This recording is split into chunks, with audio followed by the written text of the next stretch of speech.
நம்முடைய தேவனாகிய கர்த்தர் நம்மோடு கூட இருந்து நம்மை நடத்துகிறவராக, நம்மை கைட் பண்ணுகிறவராக, நம்முடைய தேவைகளை சந்திக்கிறவராக, நம்முடைய இக்கட்டுகள் எல்லாம் நம்மை விடுவித்து இந்நாள் வரைக்கும் நடத்தின அந்த தேவாதி தேவனுக்கு நன்றி செலுத்தி இந்த 9வது மாதத்துக்குள்ளே நாம் பிரவேசிப்போம்.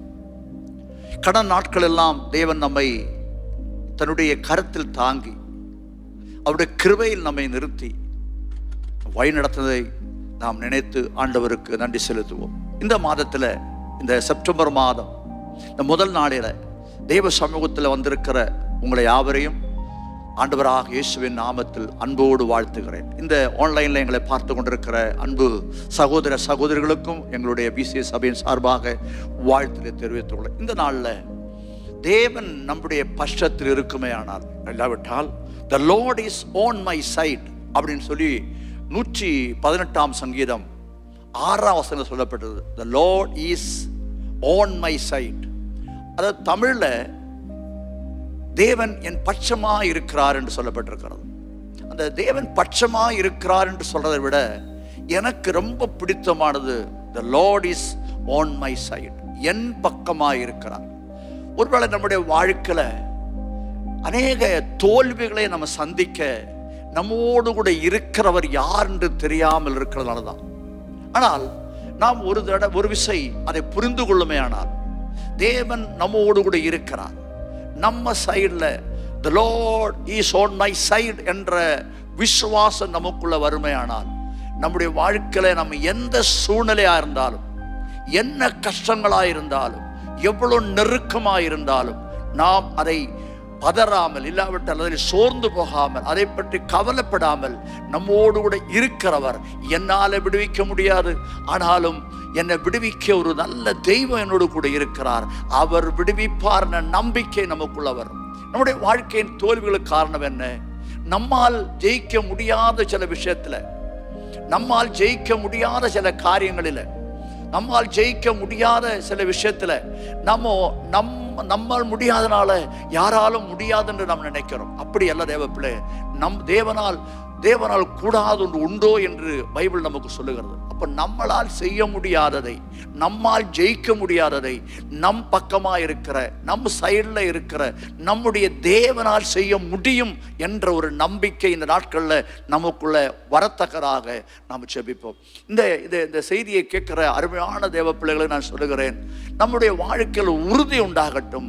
என் பக்கத்தில் என் தேவன் இருக்கிறார், அவர் எதிர்க்கட்சியில இல்லை, அவர் நம் பக்கமாக இருக்கிறார். நாம் சில நேரங்களில் யோசிப்பது உண்டு, நம்முடைய வாழ்க்கையில் வருகிற பிரச்சனையில் என்ன என் தேவன் கண்டுக்காம இருக்கிறார், ஒரு பதிலும் வரமாட்டேன், அவர் ஒருவேளை என்னை விட்டு விலகிட்டாரா, இல்லை என்னை விட்டு தூரம் போயிட்டாரா என்ற எண்ணங்கள் நமக்குள்ள வரும். காரணம் தெரியுமா? அவர் வேதம் சொல்ற, அவர் நம்ம விட்டு விலகுவதும் இல்லை, நம்மை கைவிடுவதும் இல்லை.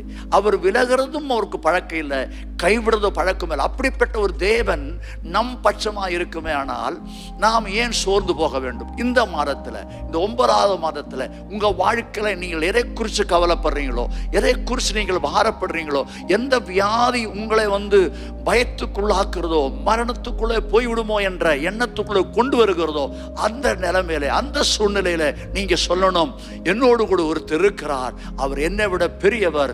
என்னுடைய வியாதியோ, என்னுடைய பிரச்சனையோ, என்னுடைய கஷ்டமோ, என்னுடைய நஷ்டமோ, என்னுடைய கடனோ, என்னுடைய எதிர்ப்புகளோ எதா இருந்தாலும் அதை ஜெயிக்கக்கூடியவர் என் பட்சமாக இருக்கிறார். அவர் என்னோடு இருக்கிற வரைக்கும் நான் தோல்வி அடைய மாட்டேன் என்ற நம்பிக்கை உங்களுக்குள்ள உருவானால் அதாங்க இந்த மாசத்தினுடைய ஜெயம். இந்த நம்பிக்கை நமக்குள்ள வறுமையானால் நாம் ஒருபோது எதை கண்டு சோர்ந்து போக மாட்டோம். நான் உங்களுக்கு வாக்குதம் பண்ணுகிறேன், இந்த வார்த்தை நீங்க நம்புங்க. இந்த மாதம் முழுவதுமாக என்ன நடந்தாலும், நன்மை நடந்தாலும் சரி, தீமை நடந்தாலும் சரி, நீங்க சோர்ந்து போக மாட்டீங்க. நிச்சயமாய் நீங்க ஜெயம் எடுப்பீங்க. ஏன்னா ரோமர்ல இப்படியே சொல்லப்பட்டிருக்கிறது, கர்த்தரின் பட்சத்தில் இருந்தால் எனக்கு விரோதமாய் இருப்பவன் யார்? ஆம், அவர் நம் பட்சமாய் இருக்கிறதுனால நமக்கு விரோதமாய் இருப்பவன் யார் என்ற எண்ணம் நமக்குள்ள வறுமையானால், நமக்கு விரோதமாய் இருக்கிற காரியங்கள் நம்மை அண்டிக்கொள்ளாது என்ற நம்பிக்கை நமக்குள்ள வறுமையானால் அதாங்க நம்முடைய வாழ்க்கையின் ஜெயமாய் தேவன் மாற்றுவார். அதனால இந்த செப்டம்பர் மாதம் முதல் தேதியில் நான் உங்களை என்கரேஜ் பண்ணுகிறேன். The Lord is on my side. எனக்கு தமிழை விட இங்கிலீஷ் ரொம்ப பிடிச்சது. The Lord is on my side. அதை நம்புங்க. அதை நீங்க எப்போதும் அதுக்குள் நம்முடைய இதயத்தில் அது பதியட்டும். அதை நினைங்க. நிச்சயமா இந்த மாதம் வெற்றியின் மாதமாக, ஜெயத்தின் மாதமாக, உங்க வாழ்க்கையில இதுவரைக்கும் கண்டிருந்த தோல்வியை அது ஜெயமாய் மாற்றக்கூடியவர் நம்மோடு கூட இருக்கிற என்ற நம்பிக்கை உங்களுக்கு உண்டாகட்டும். கர்த்தர் தாமே உங்களை ஆசீர்வதிப்பார். இந்த வார்த்தையின் மூலமாய் தேவன் உங்களை நிச்சயமாய் பலப்படுத்துவார். உங்களுக்காக நான் ஜெபிக்கிறேன். இரக்கமுள்ள பிதாவே, உம்முடைய குமாரனாக இயேசுவின் நாமத்தில் உம்முடைய சமூகத்தில் வருகிறோம். இந்த செப்டம்பர் மாதம் 1 தேதியில் காலையில் உம்முடைய பாதத்தில் நாங்கள் வரத்தக்கரான கிருபை எங்களுக்கு தந்ததுக்காக நன்றி. இந்த நாளை எங்களுக்கு ஆசீர்வாதம் தருளும். இந்த நாளை எங்களுக்கு ஆண்டவரே, இந்த நாள் ஆண்டவரே உம்முடைய ஆசீர்வாதத்தோடு நாங்கள் துவங்கத்தக்கதா எங்களுக்கு உதவி செய்யும். இந்த செப்டம்பர் மாதம் முழுவதுமாக உம்முடைய நீர் எங்களோடு கூட இருக்கிறீர் என்ற நம்பிக்கை எங்கள் பட்சமாய், எங்களுடைய எதிர்க்கட்சியில் இல்லை, என் பட்சமாக தான் இருக்கிறார். எனக்கு பிரச்சனை வரும்போது என்னை விட்டு ஓடி போக மாட்டார், என் கூட தான் இருப்பார் என்ற ஆண்டவரே நம்பிக்கை எங்களுக்குள்ள உண்டாகி நாங்கள் முன்னேறி செல்ல எங்களுக்கு நீ உதவி செய்வீராக. இந்த சத்தியத்தை, இந்த வசனத்தை, இந்த ஆலோசனையை கேட்ட ஒவ்வொரு பிள்ளைகளையும் இந்த வார்த்தையின்படியாய் நீ ஆசீர்வதிக்கும்படியாய் ஜெபிக்கிறோம்.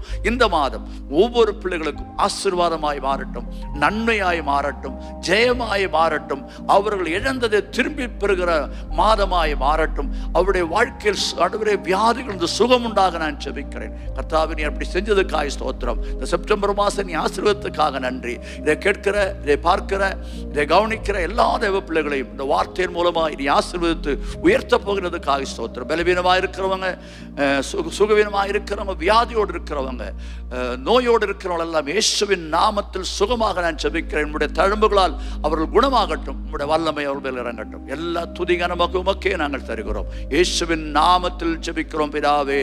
ஆமென்.